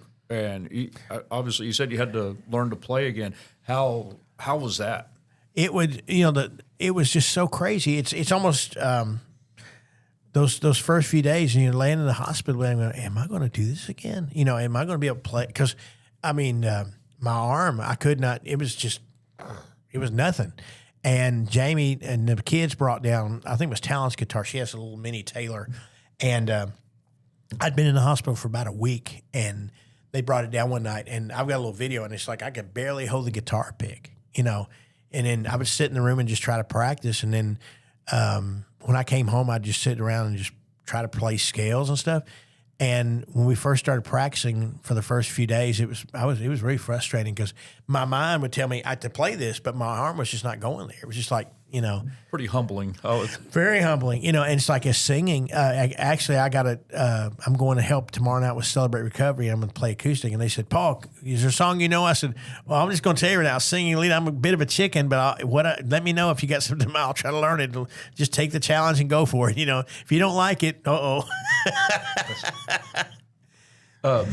be there tomorrow night at CR2. Oh, you've been? Okay. Yeah, I've been coming, just checking it out. I think it's an incredible ministry. Yeah, so years ago when I was going through marriage counseling for my first marriage, the lady had this thing on Friday. I was always on the road, so I couldn't go. It's called Family Renewal, and my ex-wife, she started going to that, and there was a time that seemed to be really affecting our marriage in a really good way. And then one day the counselor just told me, she said, Paul, don't be surprised if your wife comes back and tells you she doesn't want to see me anymore. She said, I said, well, what makes you say that? She goes, well, the last couple of sessions we come in here and she comes in with a smile on her face and everything's just fine. And we know it's not. And sure enough, like within a couple of 3 weeks, my wife said, I don't want to go anymore. And I said, well, I'm going to go. I'm going to keep going. And she quit going to that. And it's just, but there was just a lot of folks, and it's kind of like Celebrate Recovery, the same thing. People going all kinds of addictions, Yeah. My first wife, I think she had an alcohol addiction, and when I met her, the summer I met her and one of it was funny because she told me this on my wedding night. I was coming out of a club at 1:00 in the morning, and like 3 years before we were married, she was sitting in a car with a friend of hers and one of my bandmates doing cocaine. And when I came walking out, of course, I had this wild hair. Then the spandex pants. It was an era. Okay, I don't know if I'm really proud of that, but I'm just telling you. I'm proud of it. You look great. So I'm coming across the block. She tells me this. She goes, I saw you come walking out of the club at night, and I pointed you out, and I said, look at that guy. I bet he's wild. And my buddy in the car said, oh man, Paul don't drink or do anything. He's the straightest guy I know. And she goes, that impressed me. Huh. And it's like, okay. Yeah, that's cool. That's cool. Yeah, it's a simple question, but sometimes it's hard. What does being a Christian man mean to you? Well, it means being, just holding your head up and just trying to be doing the things that Christians are called to do. It means loving on people, being patient, being kind, all the fruits of the Spirit. I try to keep that in my, just always, in my mind. So when somebody says something, when you're at home and your kids say something, or your wife says something that, you want to go, what? It's just approaching everything with just kindness. I've never really been a high-strung, like angry type person. I'm pretty passive about a lot of stuff. It's just kind of the way I was raised. And I think growing up in a studio environment, when you're dealing with people that are singing or something that maybe they're not nailing it, you don't go, that's awful, just do it again. You just go, hey, let's try this. And, you always have a solution, and something that'll work, as opposed to like, well, that's no good, let's do it. You just always talk to people with love. And that's just how I've tried to conduct my whole life. But as a Christian, I feel like, people are watching it. You're the person that you don't, there might be somebody that's sitting there and you're having a conversation and they're watching your actions and stuff. And it's amazing. And I know we've all seen people like that who come off very sincere, and then you kind of get them off and it's like, whoa, not at all what they appeared to be 20 minutes earlier or something, so. But, yeah, so it's on your mind. I'm a Christian. I've told people this. I'm out here still touring. I'm touring with my family. Yeah. So it's important to set that example. Is that something that helps keep you following down the right path of setting a good example of what a Christian is? Because knowing other people are looking at you. Yeah, because believe me, with me in my capacity with the family the last 10 years, I'm the road manager, and if you will, I'm a road mangler, but better. But I'm telling you, you're dealing with all kinds of bombs going off, if you will, like everything from dealing with some, it's amazing. And I've always felt like my kids are watching to see how I handle that. And also I've had people who've come out to help us, and I don't like it because they're really abrasive, and it's like, I'll go, they're not going to remember your name, but they'll remember my name because our name's on the on the bill. And it's like, usually when I call people to advance a show, I just say, hey, we probably worked together in the past, and I said, I'm going to make your day easy. I'm going to come in and we're going to set up our gear, and this is all I need from you. I want you to have a nice day, have an easy day. So it's, and when you leave, or when we leave that night, you see the taillights of us pulling away, I want you to have a smile on your face. That's kind of what stuff I say to people. But it's more than just business. It's actually, we come in and try to just, like I say, love on people. And, you run into a lot of people that are like you, and that's always nice. But every now and then, like the other night, it was at the East Side Bowl. That guy he was having a tough time. Man. Yeah, it's fun. Like, you're doing this, you're planning your shows, and I've had to plan some events and stuff, and it seems like none of them go off exactly how you have them planned. And I'm guessing that's the same way with your shows. But it's like, I found nobody notices, except, unless you have a major malfunction. Yeah. But you have something like, say you're doing a set, and like something this small that you notice goes on, but nobody in the audience really notices. Usually I laugh. Yeah, and it's just, I would think that's all the time, though. Like, when this is your life. Oh yeah, that none of your shows go perfect. Well, go exactly how you planned out. Jeff, it's really cool because even early on, we started with our kids like 10, 15 years ago. I've always told my kids, if you're waiting to have the perfect show, you're going to be disappointed, because I said that doesn't happen. I said, what makes you a professional? When the bullets start flying in, how do you handle that? Do you get frustrated and frustrated? You just come apart? I said, you just carry on. I said, nobody's going to know. And if you make a bigger deal out, then they're really going to know. And, I'm playing in church on Sunday. I can promise you, if you see me laugh, it means I just made a mistake. And I'm just laughing. I'm going, well, great. And none of us have a clue. Yeah. It's like, I love listening to music. I have no musical ability. If you want to see me stressed out, do a song in church where we're supposed to clap and sing at the same time, because I cannot do it at all. Like, I can do one or the other, and neither one of them well.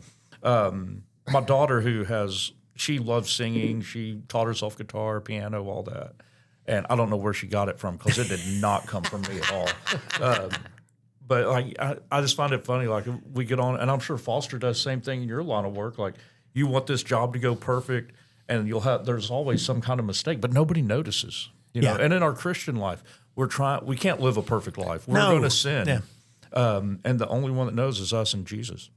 But I think it's important. We've been going through what's the series we've been going through? Essential truths, like what we believe. And there's no works we can do to get to heaven. Is following Jesus, having the faith that He is the Son of God, that He died for our sins, and He rose. And we accept that. But then our works start after that. Like, that's not what gets us there, but we're supposed to be living a Christ-like life. And I joke teaching, and I go, man, this goes back to our 90s bracelets of what would Jesus do? That's how we're supposed to be living our life. It's funny, but too, like you say, with the thing of like how we choose to live our lives and stuff. And it's like every moment you think, it's not works, but it is works. I mean, it goes back to your how your heart is set. When you do something wrong, like it can be something really insignificant, but if your heart feels kind of troubled, it's like, yeah, that's, I shouldn't have done that or whatever. I mean, it's like daily when we're doing, especially with what we do when we're traveling, I'm dealing with people all the time, and I'm just trying to always just keep my cool and just be a witness, like a, you don't have to tell them. It's just kind of like your actions will speak louder than the words. Yeah. I don't know if you're able to go to a Connect group because you're singing in a couple different services. Yeah, we have over the years. There was a period of time we got kind of busy on the road, and so when it was slower times, we had one we'd go to, and then it fell apart. It kind of and that was during the pandemic started. And I think it's kind of fell apart then. And then we got to a point where I think it was 21. Josh Wall called us one time, and he said, "Will you all come and sing on this Sunday?" We just had our family kind of help him do one, and it's like he was just real pleased with it. And then we started, "Can I schedule off?" Sure. So it just kind of started from there, and I just feel like, well, that's when I'm in church, if that's music ministry is what I'm supposed to help out with, I'm there. Yeah. And we'll look up something real quick. Foster, you got to come up with a question. All right, let's think about this for a minute, Paul.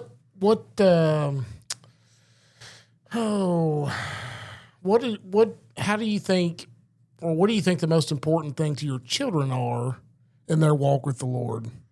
Like, what's something they do to grow their self in their walk with the Lord that you know of? I know for what we do, it's the adulation can really skew your vision of what God should be to you. And Jamie and I have tried to be real consistent as parents with them and with each other and what we do.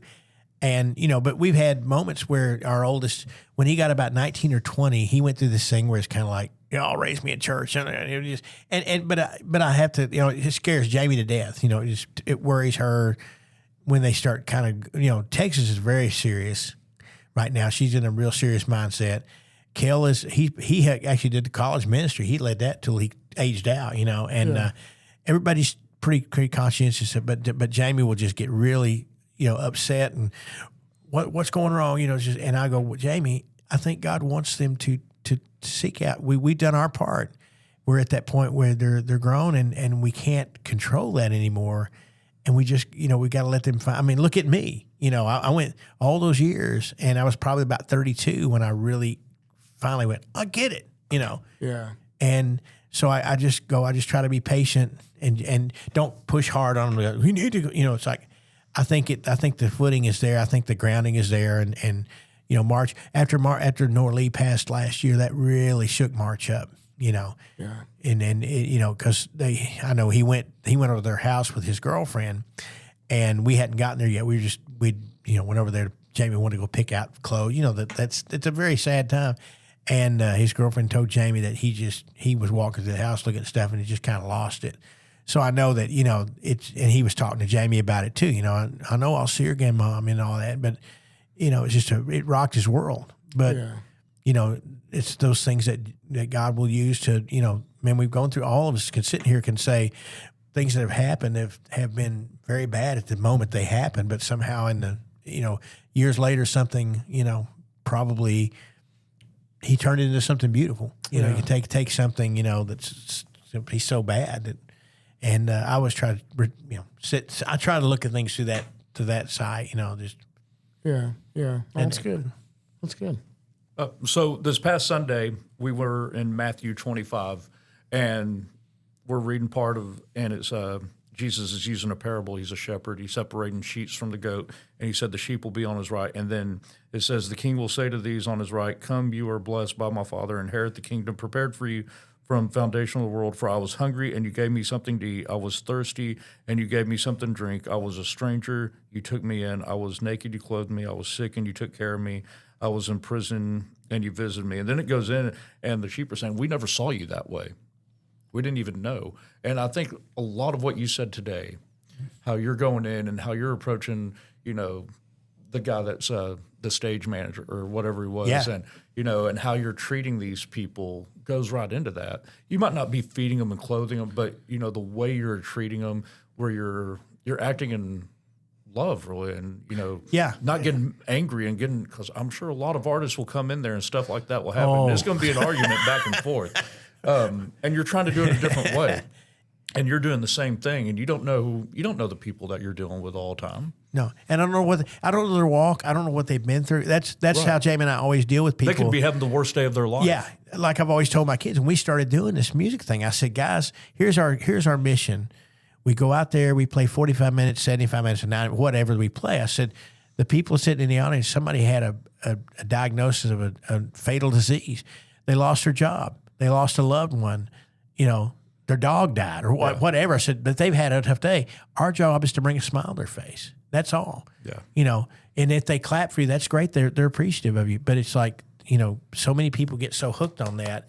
It makes me sad, for so many of the people that I've played with that they live in a microcosm, so it's like lots of people I've worked with, they live in a world that's kind of like they think that everybody thinks about them every morning. When they're up for breakfast, I bet everybody's thinking about me. Well, they're not. They're probably thinking about what they're going to have for breakfast and something else. But it's kind of the music business can be it's great if you make your living doing what you love, and that comes back to what I was saying earlier. It's like, but the people that just need this all the time. I'm sad for them too. It's like that's. It's amazing the emotions that music can bring out in somebody. I don't know if Foster or Aaron play music. Of course, I've already said I don't. And you've played in big arenas, you've played in small shows and everything.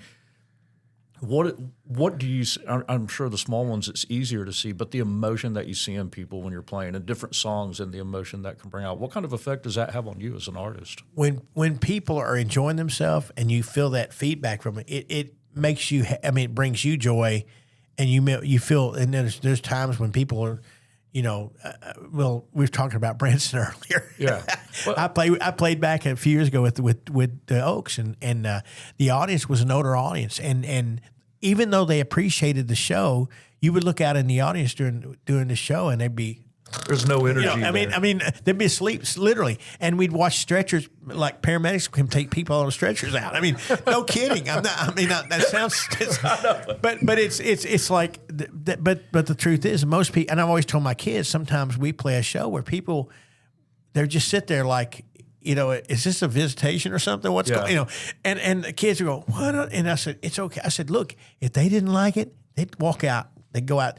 They'd get up and leave. Well, I'm sure you've seen it where it brings out the excitement in people, but it also where it brings out sadness or tears and stuff. Some will do that. Yeah. And what's that like when you see? Of course, you love seeing people happy, but some songs, and it might not be. They might be sad and crying, but they're not sad. But it just brings back memories and stuff for them. Or it's a Christian song that brings up the powerful emotions. And it's like I said, when we've done like some Take Me to the King or something like that in our shows. It's fascinating because people that know that song, you watch people weep and stuff, and it's, Texas, for some reason, Texas has this little anointing in her voice that I don't know how to explain it. She sings there at church, it's just, there's just something, when she just opens her mouth, it's like God gave her some little something extra that just brings, it has something in it that'll just pull you in. And I'll find myself sometimes just watching it and choke up, and it's like, it's really, really cool, and then the other kids have things too. It's just, but like that song in particular, she learned that when she was like, gosh, about 12 or 13. Jamie played the song for her one day, and then we played some show up in Indiana, like Christmas show, and when we were doing sound check, March was playing the piano, she's singing. I go, that's really good. I said, will y'all do that tonight? Okay. And then, people, it just really has something special. But it's like you say, it's fun to watch, people react either way. And it's, for some reason, when you talked to me about that, I was thinking about my father-in-law. Last year after Jamie's mom passed, there was a song that was a hit of the Oaks. And Dwayne said every night he had to sing it about tore him up because it was like, it had there was something about it. It reminded him of his marriage and stuff like that. And I just think about, I'm guessing that's not Elvira. But, no, the song called Sail Away. Oh, that's a great song. Great song. I listen to Oak Ridge Boys all the time. I have the greatest hits on my phone. So. But like Dwayne, but I'm just saying it affects us just like it affects the audience. And we've always, we've always tried to bring joy and love. That's kind of the approach I use. Yeah. But there are songs like we do our Christmas show. We do a real variety of songs, and so there's some really, we do things that are fun Christmas songs, but we do songs about the birth, and we figure there's a good chance to get it in, and so there's a couple of songs that seem to really hit across the we do hit across the plate with a couple of times. You watch people really feel those songs, That's right. Where can people find Rockland Road if they want to hear their music? Well, you can go to our website, rocklandroad.com, and then, of course, all the Linktree, you can go, all the, TikTok and Instagram. iTunes and... Yeah, iTunes, Spotify, yeah. That's and great. It's just, like I said, we've been doing this for 10 years full time, and I'm just real proud. All I was trying to do, Jamie and I just tried to set the kids up and work hard, put your work in, and that they seem to get that, And we tried, like I said, at the end of the day, we tried to raise good humans, and like I said, I think they're all, their walk is good, and it's like they're in that point where it's like, I think that you go on that little search that in the early 20s. I think I've known a lot of friends who've told me their kids got to do the same thing. I go, and I know Jamie will stress over it and fret over it. I go, I said they got to find we put the what's the Proverbs, train a child up in the way it should go, and I really kind of hold on to that verse, believing that, they all have good hearts. That's the nice part when you meet people that meet your kids kind of off from you, and they'll say things about how your kids are so engaging. They'll talk to you. All my kids will look you in the eye and have a conversation with you, and they seem to care about you. That's what, they all have this real, like a thing when March was younger, for example, we'd go into like a restaurant and they'd see somebody sitting there and for some reason they told them that they're having a tough day and they say, Mom, Dad, can we buy their meal? So, or he'd pay for it himself, stuff like that. So it's like, it makes you feel good that they see that they're observing what's going on instead of going, what, look in the mirror, Yeah. Yeah, for sure. That goes with what we do. That's what I'm saying. Well, there's a few artists that I won't name, but we can laugh sometimes because we've done events where they have bodyguards and go, what do you need a bodyguard for? We're all like giggling and laughing. Yeah. Nobody knows who you are. Why do you need a bodyguard?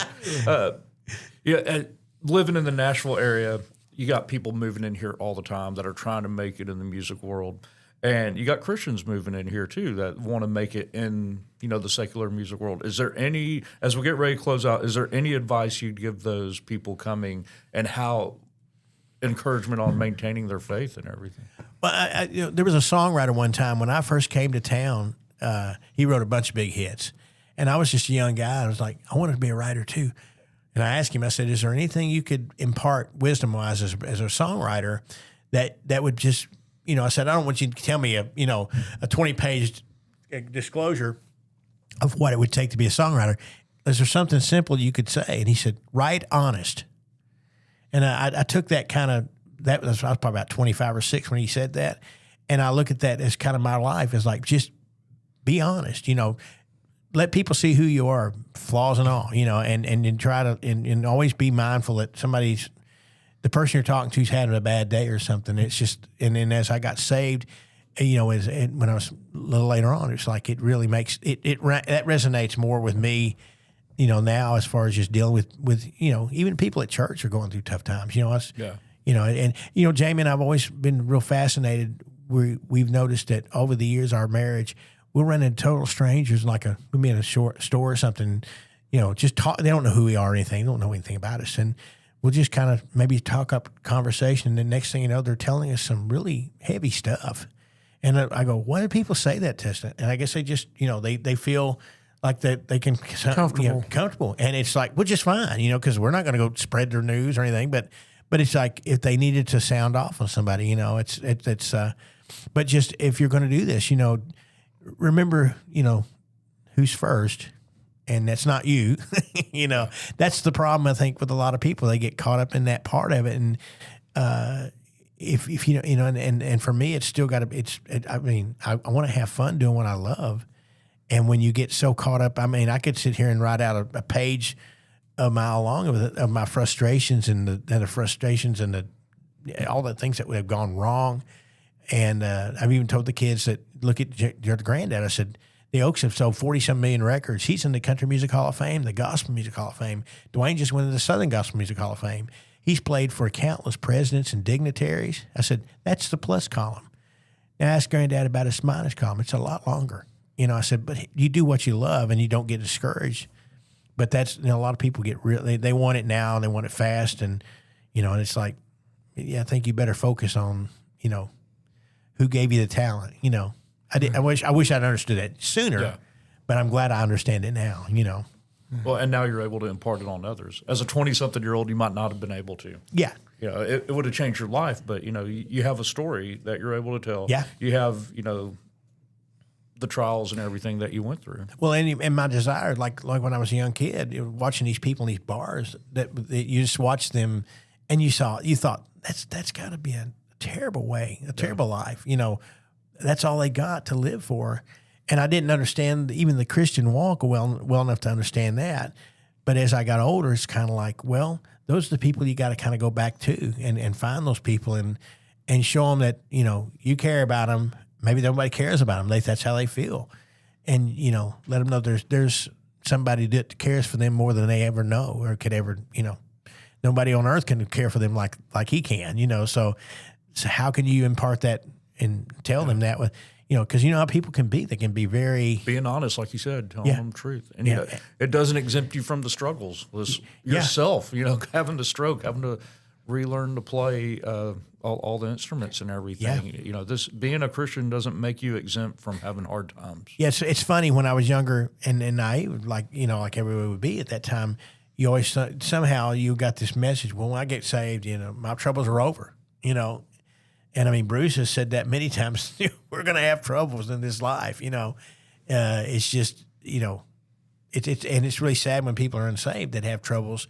They blame God for the troubles, and it's like, well, if you had God in your life, you're going to have the troubles, but there's going to be a comfort that you didn't have before, and they can't see that, Man, this has been great. I could probably talk to you another hour. Well, I love the conversation, but I don't think we're going to go for another hour. Before we get ready to close, Aaron, do you have anything? You've sat over here patiently pushing the buttons and recording. All good. All right, Foster. No, I'm grateful to have spent time with Paul today and learn more about his life for sure. So thanks for being here. Yeah, I've never really talked much about my life. It's just kind of like one of those things. So it's like, we might have to have you on for a part two. Yeah, that might be a good thing to do. I would like, if anybody's listening to this, you have somebody you want us to talk to or a topic we want to cover, reach out to us. You can comment on the YouTube page. You can send an email to Foster. Foster will give out his email. It's fcarney at fbchtn.org.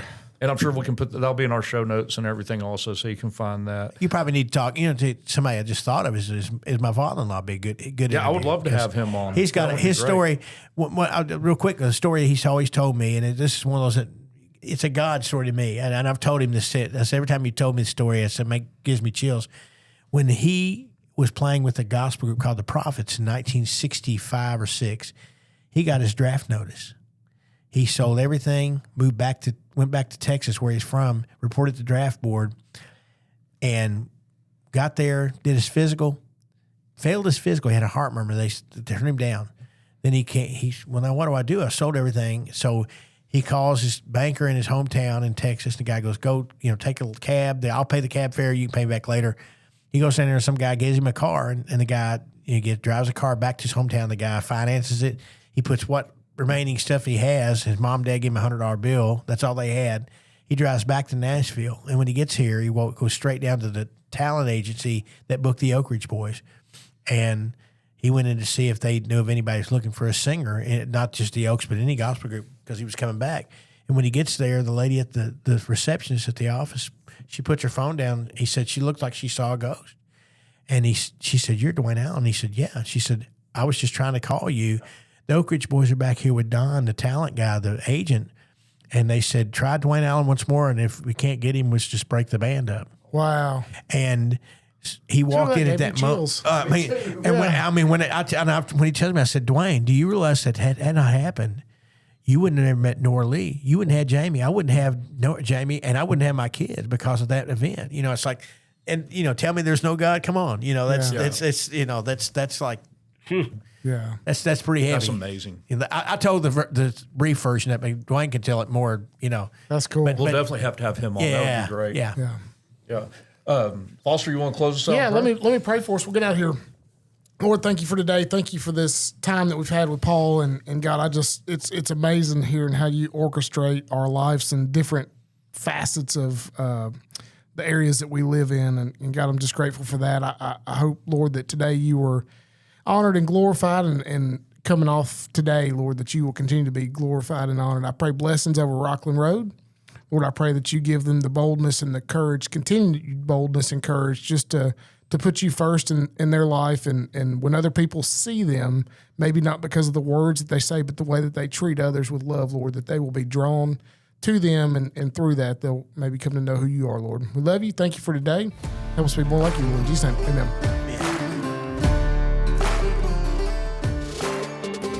Thank you for listening to this episode of The Path, a podcast production of the men's ministry of First Baptist Church in Hendersonville, Tennessee.